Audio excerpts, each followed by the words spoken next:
Buenas tardes, compañeros. Hacemos hoy acto de presencia para celebrar el Día de la Constitución Española y la Inmaculada Concepción. Como todos sabemos, el Día de la Constitución Española es el día 6 de diciembre y el de la Inmaculada Concepción es el 8 de diciembre, pero por motivos de tiempo y logística lo hacemos hoy. Primero vamos a ver un pequeño vídeo sobre la Pepa y la Constitución de 1978 y después mi compañero Manuel Reina Contreras se los explicará. La Pepa porque se promulgó el 19 de marzo de 1812, día de San José. Fue la tercera constitución del mundo, tras la de Estados Unidos y Francia. En 1808, España está inmersa en plena guerra de la independencia frente al invasor francés.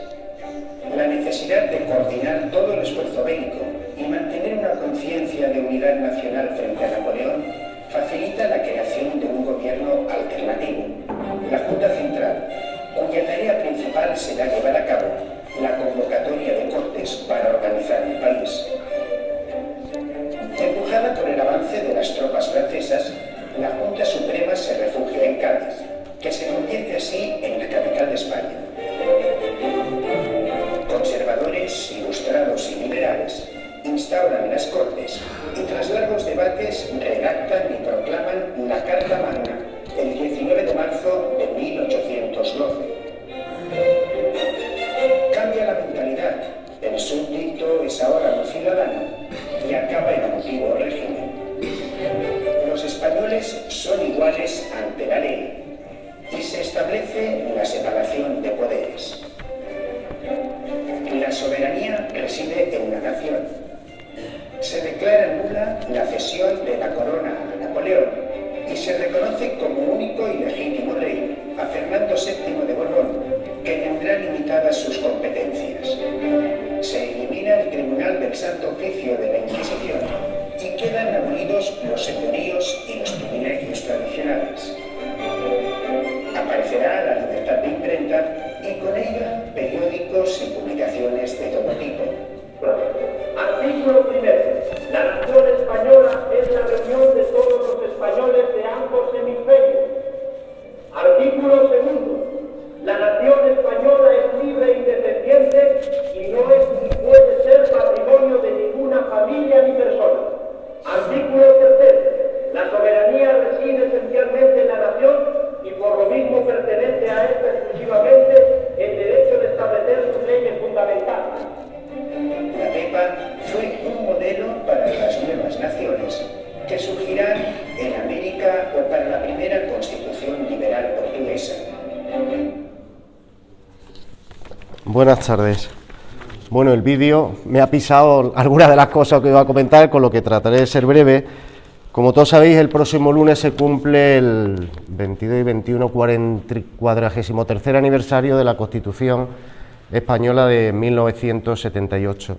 Antes de realizar la exposición la señorita Rocío, me gustaría pues hacer una pequeña reseña sobre, aunque ya lo habéis visto en el vídeo, sobre lo que supuso que es considerada, aunque realmente no fue así, primera constitución de España, que fue la de las Cortes de Cádiz, o más conocida como la Pepa, que en contra de lo que muchos pensábamos, que se le apodó la Pepa como mufa o como mofa o como burla a José I Bonaparte, es porque realmente fue porque se aprobó el 19 de marzo, el día de San José. Decía que es considerada la primera constitución de España, aunque realmente ya hubo un amago, lo que fue conocido como el Tratado de Bayona en el año 1808, pero finalmente no se considera constitución como tal porque estaba muy influenciada por las tropas napoleónicas, que como todos sabéis, si os acordáis de la serie Curro Jiménez o del cuadro de Goya, los fusilamientos de la Moncloa se encontraban en aquel momento en España. España se encontraba casi en su totalidad, la mayor parte de su territorio se encontraba bajo el gobierno afrancesado de José I Bonaparte, y tan solo quedaban algunos reductos, tanto en la península como en los virreinatos, porque hay que recordar que en aquel entonces las colonias o las extensiones de España llegaban hasta América, África e incluso Asia, con Filipinas.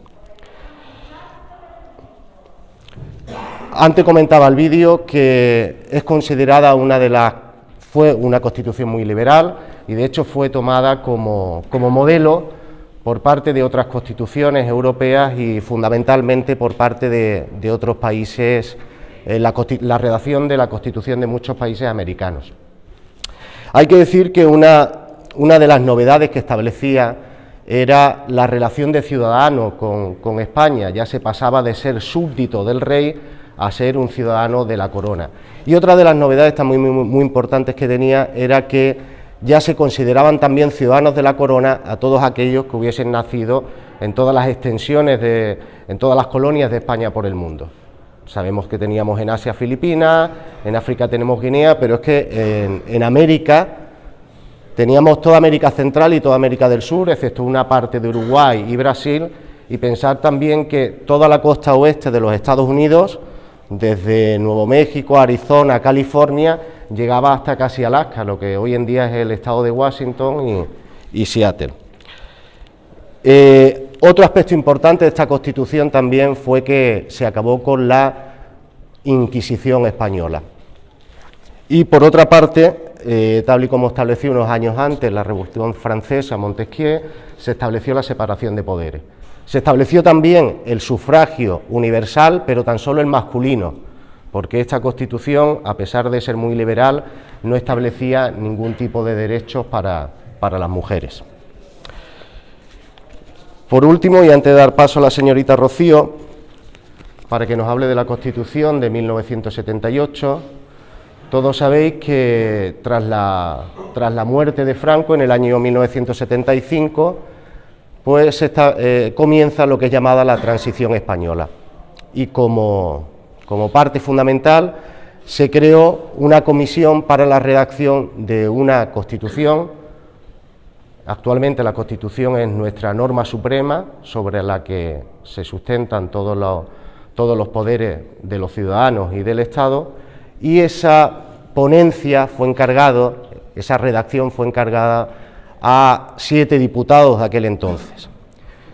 Me gustaría destacar, y también como reflexión, ahora que nos encontramos con un ambiente político con tanta crispación, que en aquel momento, y teniendo tan reciente, entre comillas, la guerra civil, tan solo habían transcurrido unos 40 años, hay que decir que en aquel momento más de la mitad de la población española había vivido la guerra civil. No es como en la actualidad, ya quedan muy pocas personas, desgraciadamente, por su edad, que viviesen los momentos de la guerra. En aquel momento estamos hablando que más de la mitad de la población española había vivido la guerra civil y, sin embargo, se estableció un consenso entre todas las fuerzas políticas, desde el Partido Comunista hasta lo que hoy es conocido como el Partido Popular, en aquel entonces Alianza Popular, representado por Manuel Fraga Iribarne, que fue uno de los ponentes de la Constitución.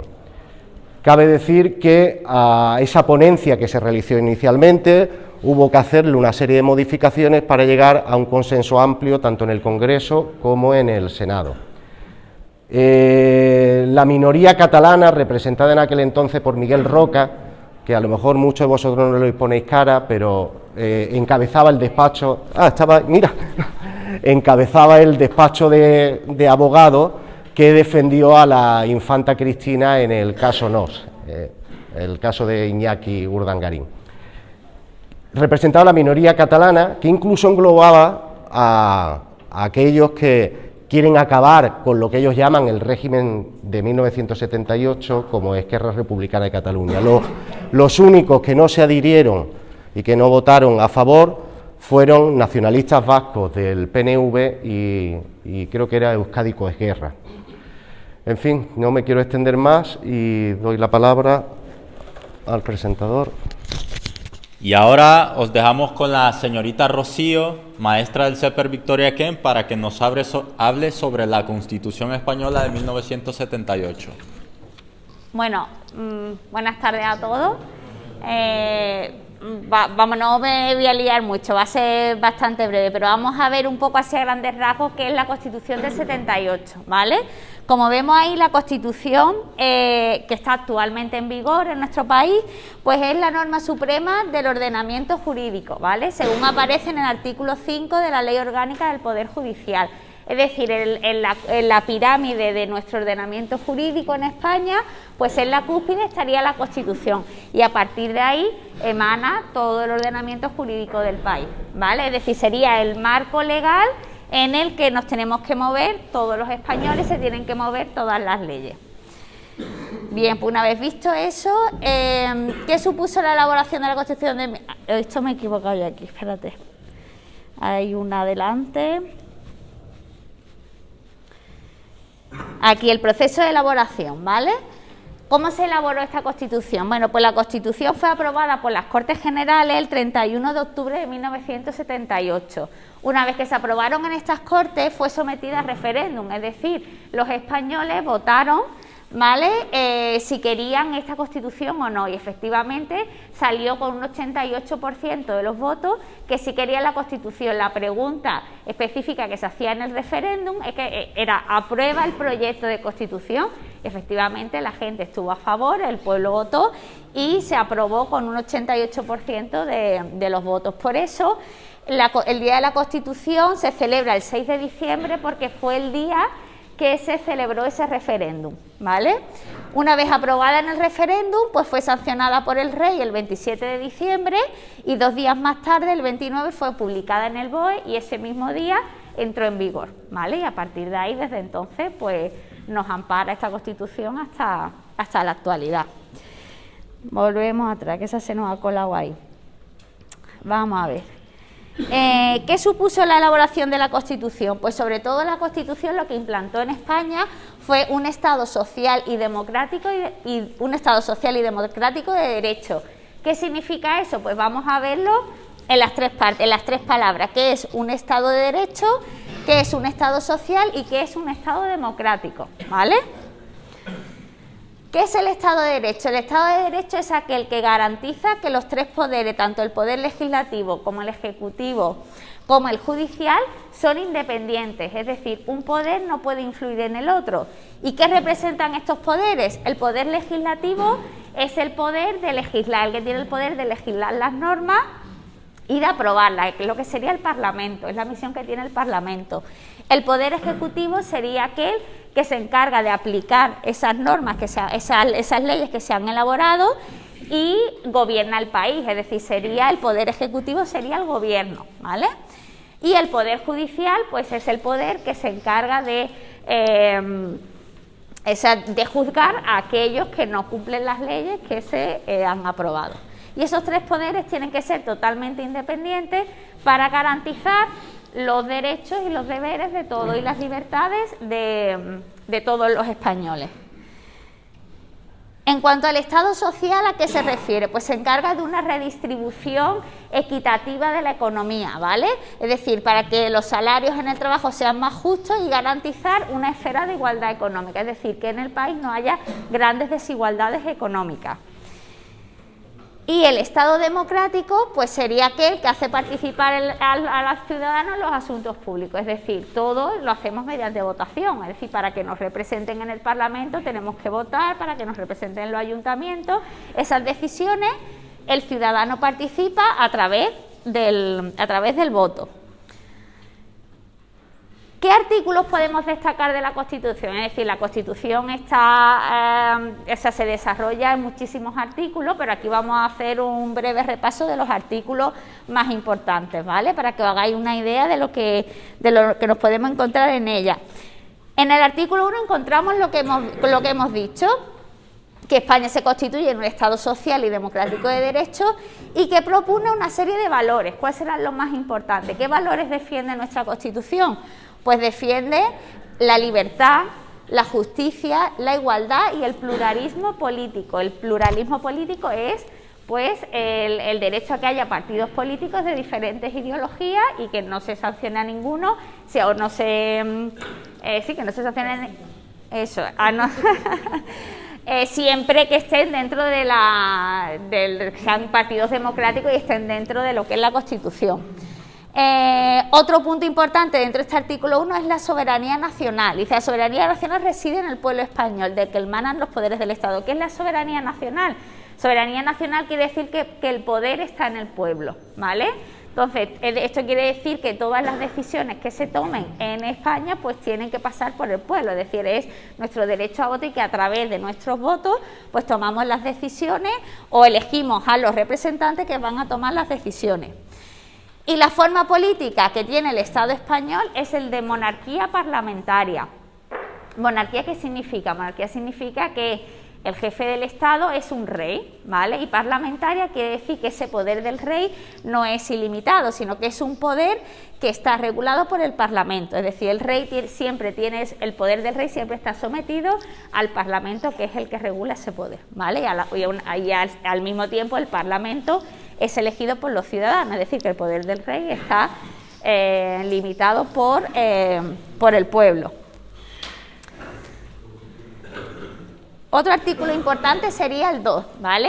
En el que se califica a España como una nación indisoluble, es decir, no se puede dividir. El problema que hubo con Cataluña pues precisamente si Cataluña no puede hacerse independiente porque eso no se contempla en la Constitución. En la Constitución nos dice que es indisoluble, que sí se respeta el derecho a la autonomía. Por eso España tiene diferentes comunidades autónomas, pero aunque tengamos ese derecho a la autonomía, no podemos separarnos del Estado, ¿vale? Es una única nación que es indisoluble. Es la patria de todos los españoles, ningún español puede independizarse. Otro artículo importante es el tercero, que es el que hace referencia a la lengua, ¿vale? Nos dice lo mismo, que la lengua oficial del Estado es el castellano y que todos los españoles deben conocerla y tener el derecho a utilizarla. Pero igualmente, como ocurre con las autonomías, pues se respeta y se protege a las diferentes lenguas existentes en el resto del Estado, como son el catalán, el gallego, el vasco y demás, porque se considera como patrimonio cultural, pero la lengua oficial es el castellano, que es también la problemática que hay ahora en Cataluña, que no quieren dar clases de español, no quieren dar clases en castellano. No se puede porque precisamente lo recoge la Constitución, que todos tienen el derecho a conocerla, ¿vale? Entonces, lo que es la escuela pública tienen derecho de enseñar castellano. Otro artículo importante sería el 6, ¿vale? Que es el que hemos dicho, al ser un Estado democrático, se amparan a los partidos para vivir en democracia, es decir, debe haber partidos políticos para que podamos elegirlos y se lleve a cabo una labor democrática en el país. El artículo 53 es uno de los artículos más importantes, que hace referencia a las garantías de los derechos y libertades, es decir, todos tenemos una serie de derechos y libertades. ¿Qué derechos? Pues se amparan muchísimos derechos, pero por ejemplo tenemos el derecho a una vivienda digna, derecho a la educación, derecho a una sanidad pública, pues todos esos derechos están recogidos ahí. Y las libertades igual. ¿Qué libertades encontramos en la Constitución? Pues libertad de expresión, libertad de credo, libertad política, todas esas libertades están ahí recogidas y todos tenemos garantía, la Constitución nos da garantías de que podemos tener esos derechos y esas libertades. Este es el que se nos ha colado. Otro artículo importante sería el artículo 14, ¿vale? Que nos dice eso, que todos somos iguales ante la ley, es decir, sin que pueda prevalecer ninguna discriminación ni por nacimiento, ni por raza, sexo, religión ni cultura. Es decir, ante la ley, a la hora de juzgarnos, todos somos iguales ante la ley. Como conclusión, ¿qué podemos decir? Pues como conclusión fundamental es que esta Constitución se basa en 5 pilares principalmente, que algunos ya lo hemos visto. La unidad de la nación, es lo que hemos visto al principio, es decir, España es indisoluble, está unido y no podemos dividirla. Ningún territorio puede separarse de lo que es la nación. La libertad que se nos garantiza, esa serie de libertades que hemos hablado, que se garantiza al ciudadano. La justicia, ¿vale? Todos tenemos derecho a utilizar la justicia y a ser representados ante la justicia cuando sea necesario.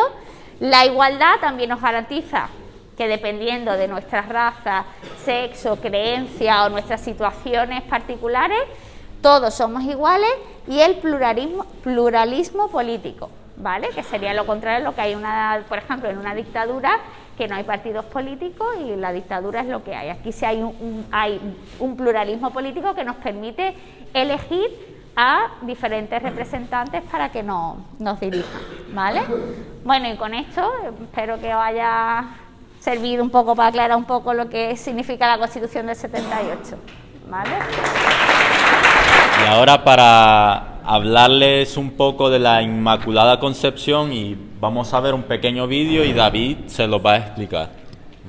La Inmaculada Concepción de la Santísima Virgen María, conocida también como la Purísima Concepción, es un dogma de la Iglesia Católica decretado en 1854 que sostiene que la Virgen María estuvo libre del pecado original desde el primer momento de su concepción por los méritos de su Hijo Jesucristo, recogiendo de esta manera el sentir de 2000 años de tradición cristiana al respecto. Se celebra el 8 de diciembre, 9 meses antes de la celebración de la Natividad de la Virgen, el 8 de septiembre. No debe confundirse este dogma con la doctrina del nacimiento virginal de Jesús, que sostiene que Jesús fue concebido sin intervención de varón, mientras que María permaneció virgen antes, durante y después del parto. Al desarrollar la doctrina de la Inmaculada Concepción, la Iglesia Católica contempla la posición especial de María por ser madre de Cristo y sostiene que Dios preservó a María desde el momento de su concepción de toda mancha o efecto del pecado original, que había de transmitirse a todos los hombres por ser descendientes de Adán y Eva, en atención a que iba a ser la madre de Jesús, quien también es Dios. La doctrina reafirma con la expresión llena de gracia contenida en el saludo del arcángel Gabriel y recogida en la oración del Ave María, este aspecto de ser libre de pecado por la gracia de Dios. En España, en el siglo XI, Concilio de Toledo, el rey visigodo Wamba ya era titulado defensor de la Purísima Concepción de María, abriendo una línea de fieles devotos entre los reyes hispanos. Monarcas como Fernando III el Santo, Jaime I el Conquistador, Jaime II de Aragón. Desde el siglo XIV existen en España referencias de cofradías creadas en honor a la Inmaculada. La más antigua en Gerona, data de 1330.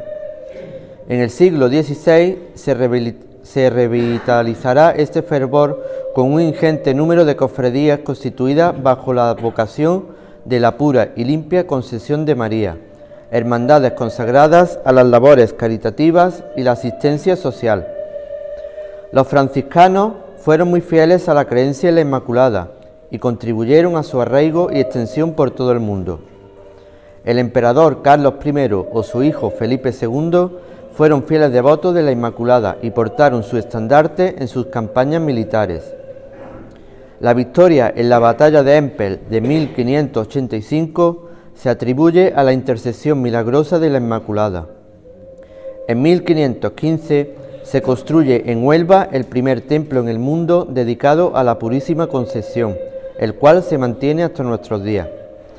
Era tan grande el amor por la Inmaculada que Sevilla juró la defensa de la Concepción de María, toda pura, en 1615. La fiesta de la Inmaculada fue fiesta de guardar en todos los reinos de su Majestad Católica, es decir, en todo el Imperio Español, desde 1644. Se declaró fiesta de guardar toda la Iglesia desde 1708 por la orden del Papa Clemente XI. En 1760, en respuesta a una súplica de Carlos III, el Papa Clemente XIII emite la bula Quantum Ornamenti, que proclama desde entonces a la Inmaculada patrona principal de España e Indias. En 1771, el mismo rey consagra a la Inmaculada la recién creada Orden de Carlos III y un año después, Clemente XIV, mediante bula papal, reconoce dicha orden, identificada mediante los colores blanco y azul. Durante la celebración de dicha festividad, los sacerdotes españoles tienen el privilegio de vestir casulla azul. Este privilegio fue otorgado por la Santa Sede en 1864 como agradecimiento a la defensa del dogma de la Inmaculada Concepción que hizo España. La Inmaculada Concepción es patrona del arma de infantería del Ejército Español desde el año 1892, por real orden de la reina doña María Cristina de Habsburgo-Lorena, en la que se declara oficialmente patrona del arma de infantería a Nuestra Señora la Purísima Inmaculada Concepción, que ya lo fue del antiguo Colegio Militar y lo es de la actual Academia General y de un gran número de regimientos. Este patronazgo tiene su origen en el milagro de Empel, una gran victoria española en las guerras en Flandes. Es patrona también del cuerpo eclesiástico del Ejército y del Estado Mayor, del cuerpo jurídico y de la farmacia militar. El primer templo dedicado a la Inmaculada Concepción en España fue el monasterio de San Jerónimo de Granada. Los colegios oficiales de farmacéuticos y las facultades de farmacia también la tienen como patrona. Himno a la Inmaculada Concepción. Patrona augusta de España, Purísima Concepción, escucha nuestras súplicas, protege a tu nación. Un apóstol quiso España bautizar y la Virgen fue madrina en el Pilar. Desde entonces, con materno corazón, vela siempre por la ibérica nación. La morisma, cual torrente sin vallar, nuestra patria y religión quiso arrollar. Y aquel día aciago Covadonga fue el supremo baluarte de la fe. Patrona augusta de España, Purísima Concepción, escucha nuestras súplicas, protege a tu nación. Pilar de nuestra fe, clave de nuestra historia, prenda de nuestra gloria y bienestar. Por ti esperamos siempre, siempre triunfar, siempre vivir en paz. Y ahora pasamos a la parte de los agradecimientos por la colaboración. Primero agradecemos a Javier Susi Kevin, Gustavo Eduardo Vergara Ortiz, Pedro Medel Méndez, Manuel Vázquez Salado por su colaboración. También damos las gracias al CEPER Victoria Ken, la señorita Rocío, la señorita Carmen en su representación, por darnos el material y los medios para hacer esto posible, porque sin ellas esto no sería posible. Y eso, dar las gracias a todos. Y por último, el himno de España.